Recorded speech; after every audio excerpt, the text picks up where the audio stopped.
রাশির অধিপতি শনি, কালপুরুষের রাশিচক্র অনুযায়ী একাদশতম ঘরটি হলো গিয়ে আপনাদের কুম্ভ রাশি এবং কুম্ভ লগ্নের আগামী 3 মাস যদি বলি মে, জুন, জুলাই কেমন যাবে সে বিষয়টি নিয়ে কথা বলবো। কুম্ভ রাশির জাতক জাতিকারা কিন্তু বর্তমানে শনির 7.5 সেকেন্ড ফেজ চলছে রয়েছেন। আপনারা স্ক্রিনে আপনারা যে চার্টটি দেখতে পাচ্ছেন সেটি কুম্ভ রাশি কুম্ভ লগ্নের বর্তমানে গ্রহগত গোচরের চার্ট। আগামী 1 মে বৃহস্পতি রাশি পরিবর্তন করবে। সে রাশি পরিবর্তনের একটি প্রভাব কিন্তু আমাদের প্রত্যেকের মানব জীবনের উপর পড়বে। সেক্ষেত্রে আপনারা যারা কুম্ভ রাশির জাতক জাতিকারা রয়েছেন তাদের উপর কি প্রভাব পড়বে সে বিষয়টি নিয়ে আলোচনা করব।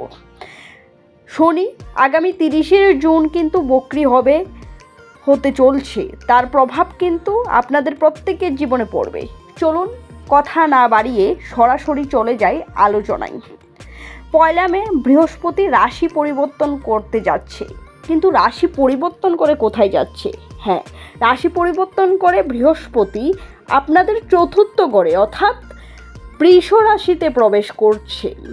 আর বৃষ রাশির যে অধিপতি রয়েছে সে হলো গিয়ে দৈত্যদের গুরু শুক্র। আর শুক্রর সাথে বৃহস্পতির কিন্তু সেরকম ভালো সম্পর্ক নেই। শুক্র বৃহস্পতিকে গুরুও মানে, আবার বৃহস্পতির সাথে কিন্তু শুক্রের শত্রুতামি সম্পর্ক রয়েছে। সেক্ষেত্রে যদি শত্রুর ঘরে বৃহস্পতি থাকে সেখানে তো তার বলবান কিছুটা কমছে। এই বৃহস্পতি 1 মে রাশি পরিবর্তন করে শুক্রের ঘরে অর্থাৎ আপনাদের 4র্থ ঘরে কিন্তু বৃহস্পতি প্রবেশ করছে। আর আমরা প্রত্যেকেই জানি 4র্থ ঘরে কিন্তু বৃহস্পতি ভালো ফলাফল দেয় না। এবার দেখিনি বৃহস্পতির গোচর, বৃহস্পতির বৃষ রাশিতে প্রবেশ আপনাদের কোন কোন সমস্যা করতে পারে, কোথায় কোথায় আপনাদের উন্নতি হতে পারে, বৃহস্পতির দৃষ্টি আপনাদের জীবনে কিভাবে উন্নতি আনতে পারে সে বিষয়টি নিয়ে আলোচনা করব। যেহেতু 4র্থ ঘরে প্রবেশ করছে বৃহস্পতি, সেক্ষেত্রে 4র্থ ঘরে যেহেতু বৃহস্পতির রেজাল্ট ভালো দেয় না, আপনাদের মার শরীর স্বাস্থ্যের কিন্তু খেয়াল রাখবেন, বা মাতৃতুল্য যারা রয়েছে তাদের শরীর স্বাস্থ্য খেয়াল রাখবেন।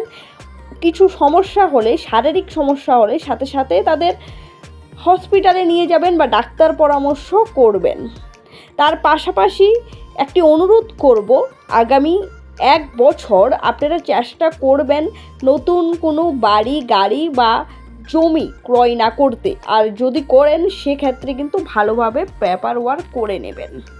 কুম্ভ রাশির জাতক জাতিকাদের যদি আমরা স্বাস্থ্যের দিকটা দেখি সেক্ষেত্রে বেশি একটা ভালো কিন্তু যাবে না। হৃৎপিণ্ড, রক্ত রিলেটেড যদি কোনো সমস্যা হয় সাথে সাথে আপনারা ডাক্তার কনসাল্ট করার চেষ্টা করবেন। কেরিয়ারগত দিকে যদি দেখি বৃহস্পতির দৃষ্টি কিন্তু আপনাদের 10th হাউসে পড়ছে, মঙ্গলের দৃষ্টি 10th হাউসে রয়েছে, শনি এবং রাহুর দৃষ্টি কিন্তু আপনাদের 10th হাউসেই রয়েছে। সেক্ষেত্রে বলতে পারেন আপনাদের ভাগ্য কিন্তু একমত আপনাদের সাথে রয়েছে। আপনাদের কেরিয়ারে কিন্তু এই সময় কিছুটা উন্নতি আপনারা দেখতে পারবেন, কারণ গত 2 বছর 2.5 বছর ধরে আপনাদের সময় যেরকম খারাপ চলছে তার তুলনায় কিন্তু কিছুটা উন্নত আপনারা দেখবেন। এই সময় বৃহস্পতির দৃষ্টি 10th হাউসে পড়ার কারণে যারা তন্ত্রমন্ত্র, জ্যোতিষ, আধ্যাত্মিক দিক নিয়ে পড়াশোনা করছেন বা এগুলো নিয়ে প্র্যাকটিস করছেন তাদের কিন্তু উন্নত হবে। সুতরাং এ বৃহস্পতির গোচর কিন্তু আপনাদের জীবনের যে প্রভাব পড়বে সেক্ষেত্রে কিন্তু আমরা বলতে পারি যে 60% আপনাদের পক্ষে থাকবে। সেক্ষেত্রে রোজ আপনারা করতে পারেন শনির যে মন্ত্র রয়েছে বীজ মন্ত্র, সে বীজ মন্ত্র উচ্চারণ করতে পারেন।